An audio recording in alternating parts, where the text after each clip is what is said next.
Friends, మా పాపకి lunch కోసం నేను చుక్కకూర తోటకూర అండి రెండు కలిపి పప్పు చేస్తున్నాను. హెల్తీగా ఉంటుందని పిల్లల కోసం. ఫ్రెండ్స్, ఇట్లా ఆకుకూరలు బాగా కడుక్కోవాలండి. నీళ్ళు పోసి ఇసుక ఏదైనా ఉంటే బాగా పోతుంది. చుక్కకూర తోటకూర బాగా. ఫ్రెండ్స్, ఒక కప్పు కందిపప్పు బాగా కడిగి తీసుకొచ్చేసాను. ఇప్పుడు చుక్కకూర తోటకూర వేస్తున్నాను. స్పూన్ కారం అండి, కొంచెం ఒక స్పూన్ పసుపు అండి, ఒక స్పూన్ జీరా పౌడర్ అండి, నేను ఇంట్లో తయారు చేసి పెట్టుకున్నాను. ధనియాల పొడి అండి ఒక స్పూన్. ఉప్పు వేస్తున్నాను ఫ్రెండ్స్ తగినంత, తర్వాత కావాలంటే వేద్దాం. ఫ్రెండ్స్, చిన్న టమాటాలు 3 తీసుకున్నా, ఒక పెద్ద ఉల్లిపాయ, చింతపండు కొంచెమే తీసుకున్నా ఫ్రెండ్స్, ఎందుకంటే చుక్కకూరలో ఆల్రెడీ పులుపు ఉంటుంది. ఒక పచ్చిమిర్చి తీసుకున్నాను, ఇవి కూడా వేసేసుకున్నాను.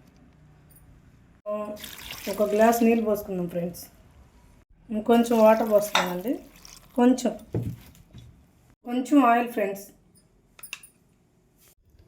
అన్నీ వేసాం కదా, ఇప్పుడు మనము మూత పెట్టుకొని 3 విజిల్స్ పంపించుకుందాం ఫ్రెండ్స్. కుక్కర్కి 3 విజిల్స్ రావాలండి.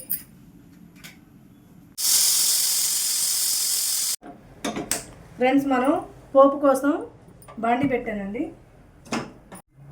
ఆయిల్ వేసుకుందాం ఫ్రెండ్స్. కొంచెం నెయ్యి వేస్తున్నాను, పిల్లల కోసం కదా బాగుంటుంది. మిర్చి వేసుకుంటున్నాను, మినపప్పు, తర్వాత కచ్చా పచ్చగా దంచుకున్న చిన్నులపాయలండి. ఇది మనం ద్వారగా వేసుకుందాం ఫ్రెండ్స్. బాగా కరివేపాకు వేసుకుందాం ఫ్రెండ్స్.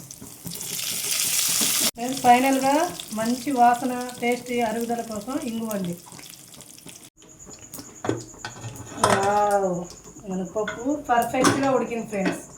మనం ఆకుకూర పప్పు ఎప్పుడు ఇలాగా చిక్కగా ఉండేలా చూసుకోవాలి, వాటర్ ఉండకూడదు.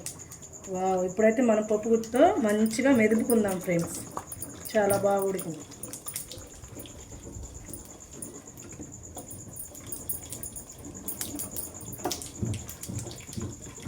ఫ్రెండ్స్, మనం పోపులో వేసుకుందాం రుబ్బిన పప్పు.